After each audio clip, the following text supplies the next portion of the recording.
This shouldn't take too long today. I just want to talk about the concept of aspirations for a better world. This is another one of these social entrepreneurship ideas, and we'll bring it to the level of your project. And we'll talk about chapters 10 and 11, and we'll have a little exercise about that addresses the idea of aspirations for a better world, and we will envision a new future. Remember, the idea of social entrepreneurship is this idea of changing a equilibrium, right? And so I know you guys are feel like, this is kind of a small project, but maybe there is more to it that that we can envision, okay? So first of all, chapter 10, if you haven't read it yet, the way that I would look at it is there's a whole bunch of different examples of other students and student team projects that have addressed problems just like what you guys have. And so I'd recommend that you guys look in it and find a project that looks like yours in terms of maybe the type of customer that you have, or just the type of project that it is, and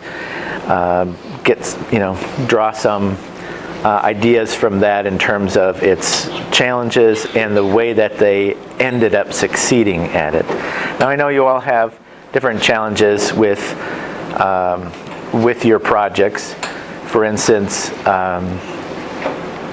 Peyton, for instance, what would be a challenge right now for you guys with the project itself? What do you think the biggest challenge is? The durability of it. Durability. Okay, so making sure, right? Because you're wondering, is this going to actually succeed or not? And in the end, it's possible that it doesn't, but we want to you want to make sure that you go through the process that can actually end up testing it and finding out. And sometimes maybe the project isn't going to, succeed in the end, but going through the process should help you in finding multiple ways of maybe addressing that, right? So here's some advice from the chapter on this. Remember your project management tools, right? You guys, this is still a project, and one of the best things to keep in mind as you're managing this project is to keep the continuity going, right? Doing something regularly all the time, because one day delay can sometimes put your project back, and now we're kind of in a home stretch here, right? Just a few weeks left, so try to do something, even if it's just small, each day, to make sure that you're addressing it, because then you're engaging with it, and questions end up coming up, and then you can address them. Just remember that this can be outside your comfort zone, and the idea here, right, we've got incomplete information. There is, there are many solutions to what you guys are doing, and part of some of your challenges have been to, take one solution and run with it, right, or to test various ideas. So take charge of your learning here. Remember, this is about the learning of the process. This is about learning of how you address a customer. This is about how you can work as a team and use all these project management tools to deliver something, okay? Remember also how context plays a role, right? I think some of your projects, it's easy to kind of jump to that solution, but remember, what is the context of what's going on here? So the best way to keep that in mind is to spend time in that environment. So go to the hilltop, do those paths again, go, plan to meet at Brood Book or whatever it is, and go to those places. Go go to the rooms, use the different chairs that you're going to use for your project. Use that context to your advantage, okay? Because everything is context relevant here. And then communication in particular. When you are communicating back again with your user or with your main stakeholders, face-to-face is worth its weight in gold. So the more that you can get in front of those users or get in front of your stakeholders, the better. And then that will help create a smoother rest of the project. Okay, so keep that in mind. Chapter 11 talks about the resources that you're using. So this is a good time to sort of, you've kind of been head down with getting things done on this project, but it's a good time to reevaluate and say, where are we at with our resources now? What have we actually used for resources, and what could we still use yet? So those of you who have, maybe kind of assistive technology, just realize that we've got Jim's Place that has all these different inventions here, and so you can check it out. We have a website and a kind of a camera tour of the whole place. You could go visit it, set up a tour with somebody in OT. Maybe there is something already there, for instance, that's like the fetch device or something, or there's an attachment on wheelchairs that you could basically borrow as a way to enhance your dog fetch device, for instance. Right? So use that as a resource. Think about other things, again, places where context might be important. So for you with assistive technology, maybe hospitals and other PT centers, nursing homes, other university programs. For some of you, it might be looking at different stores. So for instance, maybe it's even with the soccer goals, looking at places that might sell soccer goals themselves. You could think about different meetups. So go to meetup.com. There may be some meetups in Davenport that you could actually attend, and they might be talking about some of the issues that are involved with your project. So who knows, maybe there's a indoor soccer club in town and they have a meetup, meaning they organize this online, and they usually meet somewhere like the Quad Cities CoLab, which is downtown, or they might meet at like a cafe or something. Maybe there's a Hilltop meetup. I know that there's going to be the Big Ideas thing coming up. That might be a chance to hear what people are saying about about the area. Maybe some government meetings that are going on for you guys, especially. Maybe there are some meetings that's talking about zoning for lighting and stuff like that. That could be useful. Other national organizations that might be related to your particular project might be useful as well. Think about, you guys with the some kind of soccer federation, or right, FIFA. You guys have been talking about that. Maybe there's some ISO standards or something for for something with your chairs. Look at other faculty. Use our library. We also have other technical staff that might be helpful for you here, and there may be even student organizations that could be helpful. You guys have, I think, been in contact with Enactus, for instance. That can be helpful. Maybe the local soccer club.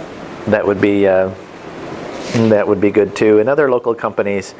So think about all those places where you could maybe, still have some involvement from, and have you talk to all those different places, and it's, you just kind of split it up and say, oh, here, you talk to somebody, and you've searched for a meetup, you search for a company, you search for a club, and then you've kind of split up the work, and then you can move forward with any potential leads there, right?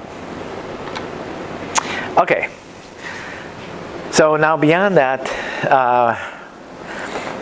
one thing that I think is useful for your project is to be thinking about the delivery of it for your customer, okay? And so this idea of envisioning a new future, thinking about, is there actually an equilibrium change that could be made with as you develop your project?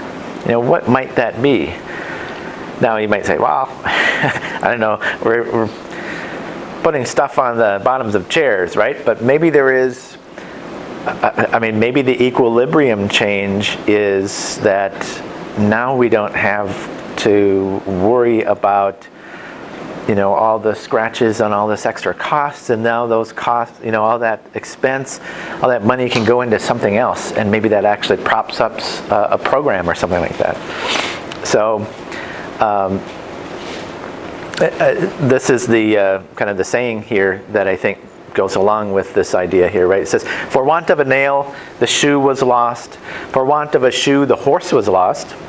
For want of a horse, the battle was lost. For the failure of the battle, the kingdom was lost, all for the want of a horseshoe nail. And so what does that mean?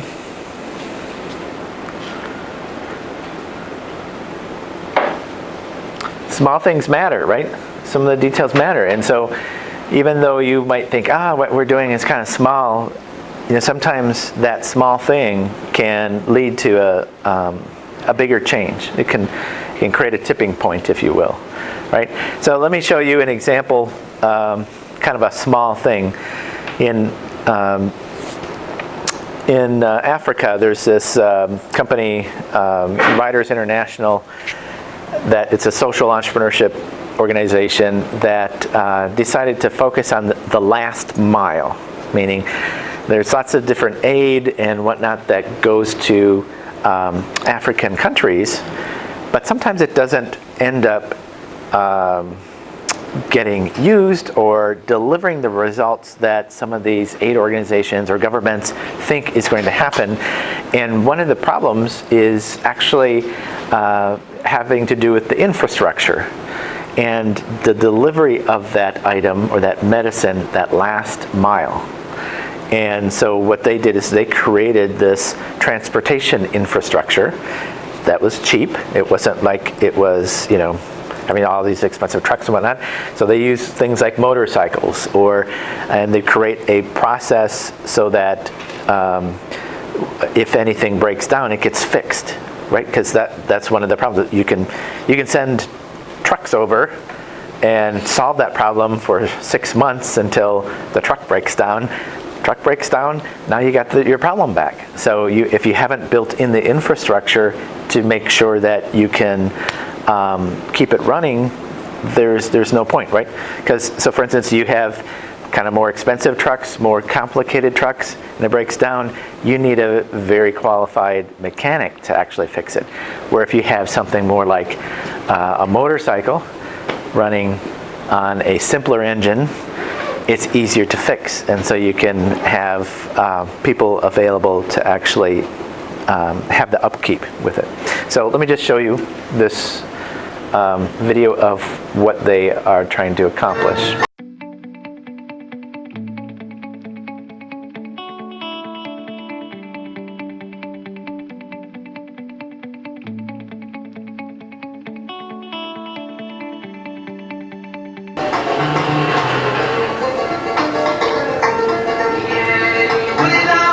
So let's look at their website here. Here's their website, Riders International, Riders for Health. Here's their vision: a world in which healthcare reaches everyone everywhere. So that's a pretty strong vision, isn't it? It's something that thinks, oh, these are people who now have access to healthcare, and it's because of this plug of infrastructure that they're working on, right? The mission to make the last mile the most important in healthcare delivery. And their values being collaborative and practical and enterprising, right? So then they give these examples of what they're involved with doing, right? So this woman in Liberia, she says she's proud to ride a motorcycle to save lives and wants to encourage other women to join her, right? Or here, they responded to the Ebola outbreak in Liberia by creating a new program dedicated to improving the transport of biological specimens. Right, so they're dealing with things like Ebola and HIV and clean water. So they have all these different stories here that look at what the success has been of their vision, moving it forward and looking to the future, trying to establish this new equilibrium, right? So, and that's what I want us to do with this exercise. So we're going to do what's called a Remember the Future exercise. The idea is to look at what will your system have done 6 months from now, 3 years from now. So putting yourself into the future and as the user and as a stakeholder. What would they say 6 months from now? What would they say 3 years from now? What is it that that would help you understand and better focus your vision? So what I want you guys to do in your teams is let's see. What we'll use are the boards, okay? And so maybe we'll have you guys come on up here, and this is what I want you to do then. Okay, so write the name of your project on top here, and then identify a user. For Hilltop, users would be what? Students, right? SAU students in particular, right? So a stakeholder. You have a lot of different stakeholders, but maybe like Brewed Book, for instance. Brewed Book is a cafe on Harrison down there. Recommend you guys go use it to study, stuff like that, right? So that's I mean, you've got a variety of other stakeholders, Scott Tunnicliffe, for instance, other businesses. And then I want you to think and put yourself 6 months, 3 years out there. And so think about, well, what kinds of emotions do you think are important here? What kinds of metrics? Actually, you don't need to write that down. You guys can think about that, because what I want you to do is, so for instance, emotions. Will people feel empowered? Will they feel happy? Are they going to feel independent? Are they going to feel safe? You know, maybe with your product, maybe it's safety that is an issue, right? Is there something that you could measure? So, for instance, with projects where we've had assistive technology here, okay, users could reach 50% higher, right? So maybe something that is measurable, right? Maybe it's, you know, businesses have 10% more sales, right? Or what have you. And so what I want you to do then is, after you've kind of discussed those kinds of ideas, I want you to write a tweet, a headline, and a celebrity endorsement. Okay? And so the idea, it feels a little silly, but the idea is to stretch your mind, to think about what is the possible future that you could actually create. So here's an example of what a Lyft executive, right? Lyft is like Uber, except with a mustache. So And so what would he want to see? Well, maybe he'd want to see a tweet that says, I just rode with the coolest Lyft driver. He was super friendly and drove us through at Taco Bell on my way home. Hashtag winning. Okay? So think about, as you're doing this tweet, who would you be addressing? What kind of hashtag would you have? What would be the feeling? What could express that feeling from the user standpoint or from your stakeholder standpoint, right? So it could be a user who's tweeting, it could be a stakeholder who's tweeting. And then think about if for instance, the New York Times, for instance, so big newspaper, were to report on what you guys did, you might think, well, nobody's going to do that. Well, the idea is to think big. What big impact could actually end up happening into the future? So here, Lyft gets $500 million in new funding due to overwhelming demand, right? So what could be kind of the big story? What could be a big story into the future for your project? And then celebrity endorsement, right? Think about what would be the appropriate celebrity for your particular product, system, design. So here, Bill Nye, Bill Nye the science guy, right? Bill Nye endorses Lyft as champion for helping combat climate change, okay? So, so you guys probably just go ahead and use this board right here. You guys maybe share that board, and then you guys pick a board over there and write up, starting with the name, list a user, list a stakeholder, and then write your tweet, your headline, and celebrity, and then we'll look around and we'll see what we've come up with, okay? So the idea of remembering the future, what will your system have done, okay? All right, let's go to it.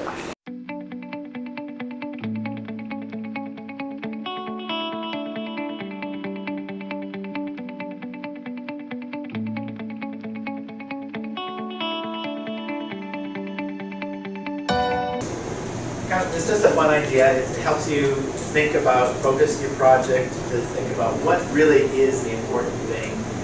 I know it's silly to kind of think Will Ferrell might come to town or something, but it helps you really think, well, what might be some of the important outcomes from this. So, kind of the takeaways from this idea of aspirations for a better world is that you better target your constituents and look at the broader system in which your product, your system, your design resides, and to be thinking about what is that thing that is this positive future state that you're looking to. What's compelling about it? What's compelling to your user? What's compelling to you that drives you to finish this project? Okay.